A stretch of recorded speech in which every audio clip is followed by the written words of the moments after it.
buku yang menurut saya paling penting buat saya dalam 6 bulan terakhir ini adalah Measure What Matter. Ya. Measure What Matter ini buku yang menarik buat saya.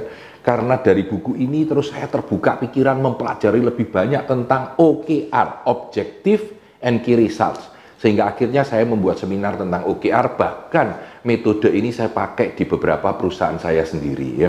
Measure What Matter ini intinya adalah kita harus mengukur apa yang penting dalam bisnis dan pekerjaan kita. Ya.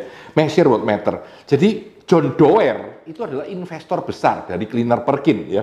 Jadi dia mengajarkan metode ini ke Google, ke banyak perusahaan-perusahaannya sendiri untuk memakai sebagai tools untuk melakukan goal setting. Bagaimana menentukan goal kita setahun ke depan? Bagaimana menentukan goal kita selama 3 bulan ke depan? Lalu bagaimana mengawasi supaya goal kita itu pasti dilaksanakan, dimonitor, dan tercapai? Measure what matters. Ukurlah apa yang penting. Ya, jadi contohnya begini. Kalau Anda bilang bahwa dalam 6 bulan ke depan, saya mau mengekspand market saya. Ya, ini adalah objektif saya. Objektif saya adalah dalam 6 bulan ke depan, saya mau expand market saya. Nah, apa yang dipakai sebagai ukuran atau key results untuk memahami bahwa saya sudah expand? Maka saya akan bilang, saya akan buka 18 cabang baru untuk bisnis saya. Selama 6 bulan ke depan, 18 cabang baru.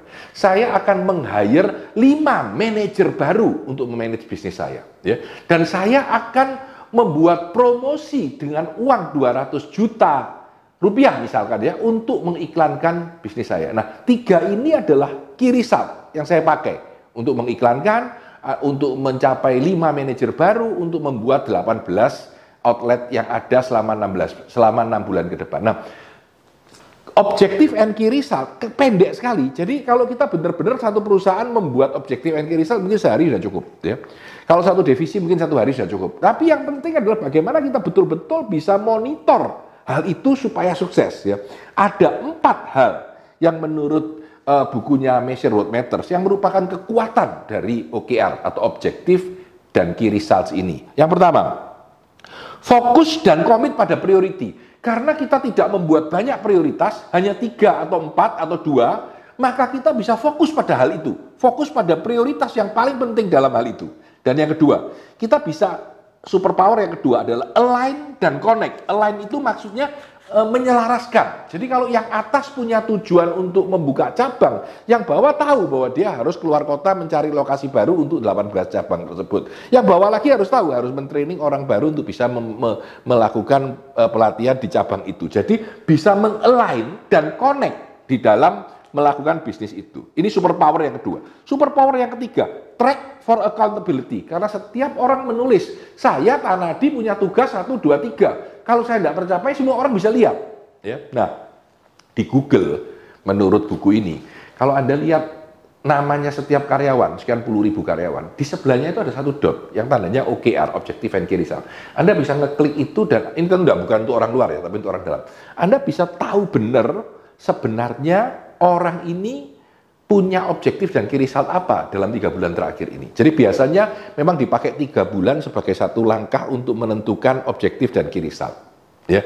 Jadi kita bisa accountable orang ini dan transparan. Semua bos paling atas sampai karyawan paling bawah bisa melihat OKR Anda apa. Jadi yang ketiga, track for accountability. Dan yang keempat, stretch for amazing. Nah ini, di Google sering disebut moonshot. Menembak bulan. Katanya kalau kita nembak bulan, kalau luput masih bisa jatuh di antara para bintang. Punya target yang besar. Ya.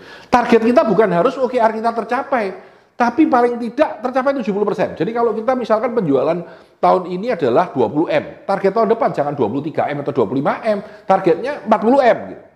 Sehingga kalau tercapai separuh aja dari target tambahan itu, kita masih 30M. Gitu. Ya, ini contoh bagaimana kekuatan dari OKR itu. Jadi dia membuat kita mau untuk melakukan sebuah targeting yang moonshot, nembak bulan, yang besar, yang tinggi. Ya. Nah, buku ini mengajarkan cara-cara kita mengaplikasikan teknik mencapai goal setting yang baik yang disebut dengan OKR tadi. Dan dipopulerkan oleh Google. Jadi Anda bisa melakukan googling di YouTube Anda untuk melihat objective and key results ya. Dan Anda bisa temukan pembelajaran yang menarik karena menurut saya ini sangat powerful untuk menggantikan begitu banyak teknik-teknik pencapaian tujuan, ya, strategi-strategi yang bulat, yang ruwet, yang sulit, ya, ini jauh lebih mudah dan jauh lebih mudah dipantau, ya. Dan ini memberikan credibility siapa yang bekerja, siapa yang tidak, dan memberikan stretching untuk membuat orang mau mencapai tujuan yang lebih baik. Nah, di dalam buku ini tentu banyak sekali contoh-contoh, banyak lagi sekali cerita-cerita, kelebihan dan kekurangan, ya, yang menarik. Contoh, OKR ini menurut John Doerr tidak boleh dikonek dengan bonus dan gaji. Nah, ini contoh yang menarik, ya. Kenapa kok tidak boleh? Kenapa tidak kalau tercapai lalu kita kasihkan bonusnya saja? Nah, Anda harus baca lebih banyak. Tapi intinya tidak boleh dikonek dengan bonus dan gaji, ya. Lalu OKR ini sebenarnya punya siapa? Harus punya berapa? Ternyata menurut buku ini sebaiknya OKR itu cuma punya 2 atau 3 atau 4 saja. Ya, tidak boleh terlalu banyak. Karena kalau Anda banyak justru kehilangan fokus Anda. Dan OKR ini selain departemental atau perusahaan secara keseluruhan, boleh juga per divisi. Boleh juga per individu, setiap individu mempunyai OKR-nya masing-masing. Kami akhir-akhir ini sudah mempraktekkan ini di banyak perusahaan kita sendiri untuk memakai ini sebagai pedoman melakukan goal setting dan melakukan monitoring. Dalam monitoring disebut check-in, ya. Istilahnya John Doerr dan Google adalah check-in. Bagaimana kita datang, lalu kita diskusi selama 1 jam untuk melihat apakah OKR yang kita targetkan ini bisa tercapai atau tidak. Ada teknik-teknik untuk melakukan check-in. Nah, buku ini Measure What Matters merupakan salah satu buku yang sangat laris, ya, bestseller juga, ya, dan cukup baru dan fresh. Saya sudah mereviewnya di majalah SWA. Saya sudah pakai buku ini sebagai landasan untuk pemikiran seminar saya tentang OKR, walaupun ada buku-buku tambahan dan materi-materi tambahan untuk melengkapinya. Dan buku ini menurut saya menggugah saya kembali untuk lebih optimis di dalam melakukan goal setting untuk perusahaan saya. Saya yakin buku ini akan berguna dan mempunyai dampak positif buat teman-teman pebisnis untuk membaca dan mengaplikasikan teknik-teknik yang ada di dalam buku ini untuk mencapai bisnis yang lebih baik di dalam bisnis Anda dan di dalam sukses Anda. Terima kasih, saya Tanadi Santoso dalam Book Review di YouTube channel ini. Silahkan mensubscribe, like, men-share, ya, dan mengikuti terus dari YouTube channel ini. Terima kasih, sukses selalu untuk Anda.